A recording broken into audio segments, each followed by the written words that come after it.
Coat of many colors.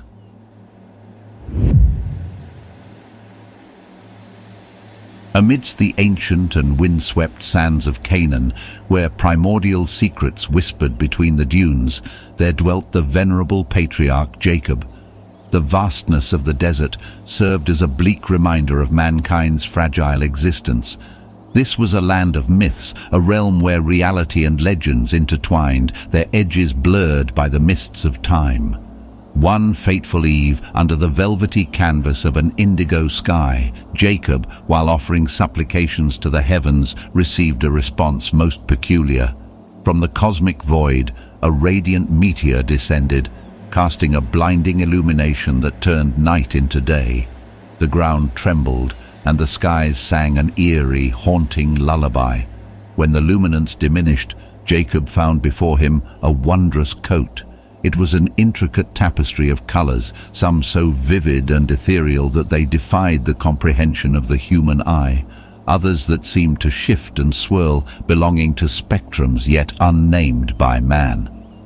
The coat of many colors, as it would come to be known, was no mere earthly garment. It was clear to the venerable Jacob that this was a gift, or perhaps a test, from the enigmatic Yahweh. Moved by profound reverence and trepidation, Jacob presented this cosmic mantle to his favored son Joseph. From the moment its myriad colors draped over his slender frame, a transformation occurred. No longer was he simply the cherished offspring of Jacob, but a seer, an oracle imbued with the arcane ability to traverse the intangible realms of dream and nightmare. Visions of futures untold filled his mind, beckoning him with promises and warnings, intertwined in a dance of celestial fate. Rumors of Joseph's newfound prowess spread like wildfire through Canaan, casting shadows of intrigue, wonder, and apprehension, for it was said that he could glimpse the tapestry of time itself, witness events yet to be unfurled, and behold the ephemeral wisps of dreams as if they were as tangible as the desert sands. But as with all things bearing the touch of the otherworldly, this celestial gift bore a double edge. It promised enlightenment and revelation, but at what cost? For the realms of gods and men were never meant to be so intimately entwined. And thus, in the heart of ancient Canaan, the saga of Joseph and the coat of many colors began, setting into motion events that would echo through the annals of time, where the boundary between the divine, the eldritch, and the mundane would be forever altered. The transformation of Joseph did not go unnoticed. His newfound abilities, though wondrous and captivating, bore the mark of the beyond, a realm not meant for mortal eyes. And with such power, there was the inevitable allure of envy and desire. Among the silent watchers were his very brothers, once bound by familial ties, but now torn asunder by the bewitching essence of the coat of many colors. It was not just the fabric's resplendent allure that ensnared their thoughts, but the very power that coursed through its weave, beckoning them with promises of untold might and knowledge. The tendrils of avarice soon wrapped their hearts and whispered dark intentions into their souls. The power of the coat, if harnessed, could bestow upon its wearer dominion over both realms, the waking world and the dreamy abyss. Such thoughts consumed them, and a nefarious plot was hatched in the secrecy of night, under the muted glow of a waning gibbous moon. A caravan of Ishmaelite traders headed for Egypt, known for their dealings in both the esoteric and mundane, provided the perfect opportunity. In the haunting stillness, the brothers struck, capturing Joseph and parting him from the coat, their hearts numb to his desperate pleas. To the Ishmaelites, they sold their kin, envisioning in their minds the manifold wonders they would reap from the coat's eldritch might. However, their insatiable desire to wear the garment and harness its power was met with chilling disillusionment. Instead of the anticipated dreams of future and fortune, their souls were dragged into ghastly eldritch landscapes, an abyssal nightmare realm. No mortal mind could have fathomed the eldritch horrors they encountered upon donning the coat. Instead of the heavenly vistas and prophetic insights that Joseph had traversed, they found themselves plunged into a maddening realm of impossibility. Cyclopean architectures of haunting beauty and eerie distortion loomed in an ever-shifting landscape where the laws of time and space seemed to whimper and fold. The brothers wandered these vast labyrinths of insanity, pursued by entities of indescribable grotesquerie, their whispers a cacophony of despair. The very fabric of their beings was stretched and contorted as they faced not only the nightmarish visions before them, but the raw, unfiltered knowledge of realms forbidden to humankind. Every truth unveiled, every secret corner of the cosmos glimpsed, threatened to unravel the frailty of their sanity. In a desperate bid to escape this abyss of madness, the brothers managed to remove the coat, its vibrant colors now seeming to pulsate with an unsettling malevolence. Recalling ancient rituals and forbidden rites whispered down through their ancestral lineage, they sought to appease and subdue the coat's rage by staining it with the lifeblood of a goat, a feeble effort to anchor it to the mortal realm and sever its ties to the eldritch beyond. But the stain was not just of blood. It was a mark of their guilt, a crimson testament to their treachery and avarice. Returning to their abode, they presented the bloodied coat to Jacob, weaving a tale of tragic misfortune, asserting that a wild beast had devoured poor Joseph. But as they spoke, the weight of their deceit and the haunting remnants of the eldritch realm bore heavily upon their souls. For while they believed they had escaped the coat's wrathful grasp, little did they know that its curse was not so easily lifted. The twisted realms they had witnessed had left an indelible mark on their psyches. Sleep brought no solace, for their dreams were forever tainted, haunted by the chilling memories of that otherworldly abyss. And so the coat of many colors, once a divine gift, now bore the weight of betrayal, its celestial power marred by human frailty, waiting ever watchful for its destiny to unfurl in the annals of time. The sprawling civilization of Egypt, with its titanic pyramids and mazes of temples, pulsed with both the thrum of life and the murmur of age-old enigmas. Joseph, uprooted from his homeland and flung into this world of obsidian monuments and shadowed rites, became an unwilling harbinger of unsettling visions. Though the vastness of Egypt's treasures and secrets enthralled many, whispers of a dream seer, a man who could peer into the very soul of night terrors, began to circulate with a tinge of fear. This land, where reality often danced with the uncanny, was both intrigued and perturbed by Joseph's arcane abilities. In this backdrop of splendor and suspicion, Joseph's world was upended once again, and he found himself entrapped in the catacombs beneath Pharaoh's palace. A place of eternal darkness, where whispers of the past clung to the cold stone like an ever-present mist. But in that profound obscurity, fate wove her intricate web, drawing Pharaoh into the narrative. The ruler, always distant and godlike, was now plagued by a dream so grotesque that its retelling sent shivers down the spines of his counselors. He dreamt of gaunt and skeletal cows, their eyes hollow with an unspeakable hunger, emerging from the Nile's depths. With horrifying voracity, these abominations consumed their healthy, flourishing kin, leaving nothing but silence in their wake. This dream was more than just a fleeting nightmare. It pulsated with an eerie life of its own.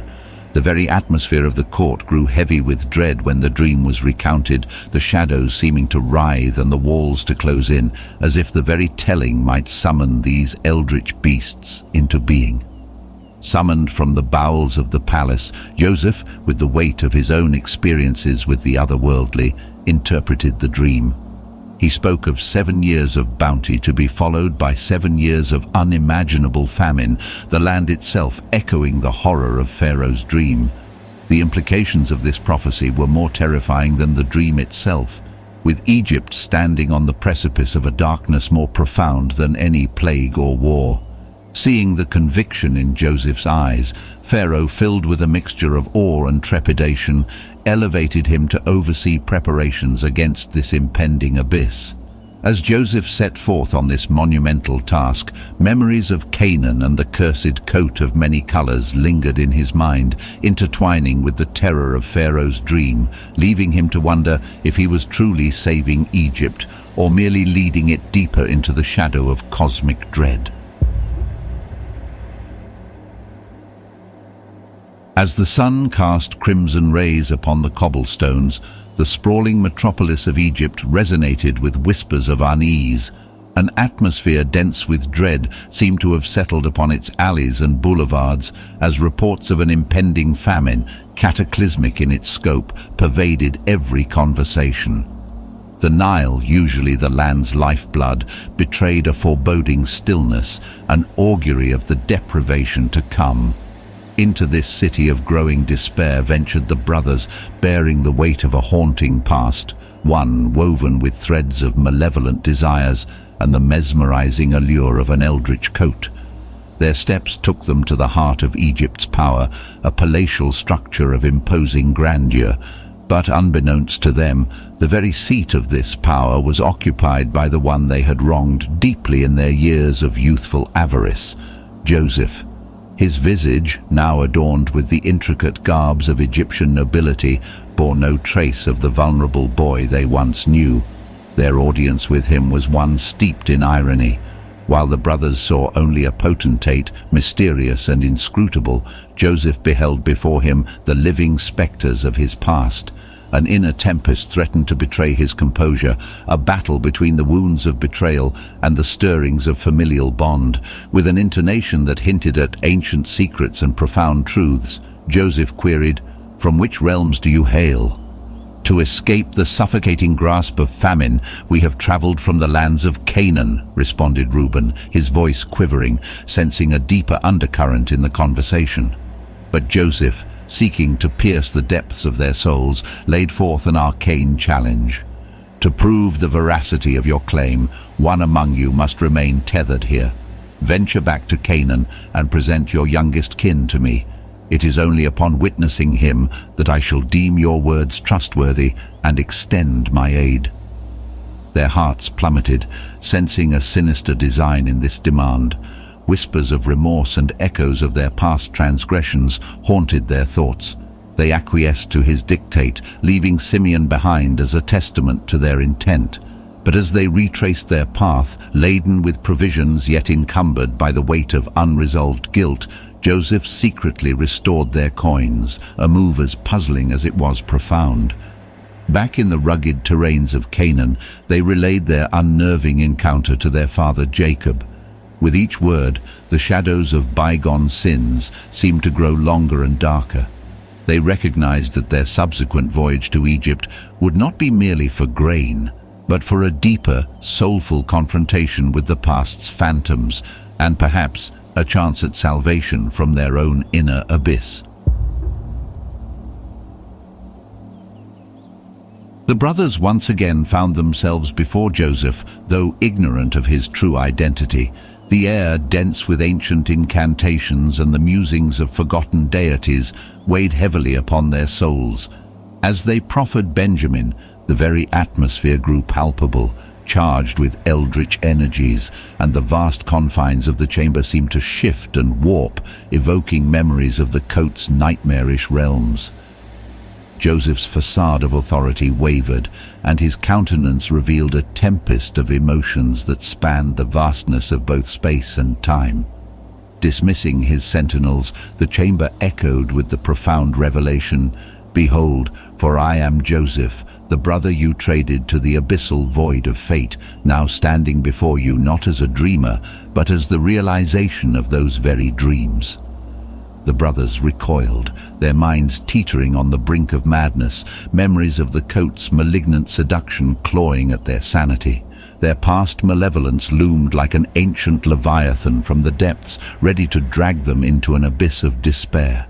Yet, in this crucible of cosmic reckoning, Joseph's voice emerged not as a harbinger of doom, but as a soothing balm. "Fear not the transgressions of the past. It was not the hand of mortals, but the inscrutable designs of the cosmos that sent me to this land. The coat, with its mesmerizing and maddening allure, beckoned you into its snare. Its power is vast, unknowable, a thing of both beauty and terror.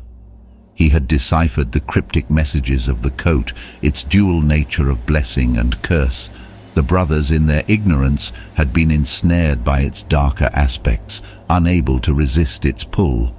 Amidst revelations and ancient energies, the bonds of family were reforged. The brothers, now humbled and transformed, settled under the protection of Joseph in the enigmatic lands of Goshen, where the cosmic energies seemed somewhat quelled. The coat of many colors, its power undying and inexorable, remained concealed, lost to the annals of time. Its existence was a testament to the universe's incomprehensible mysteries, the eternal dance of light and shadow, and the thin veil separating man from the unfathomable vastness of the cosmos.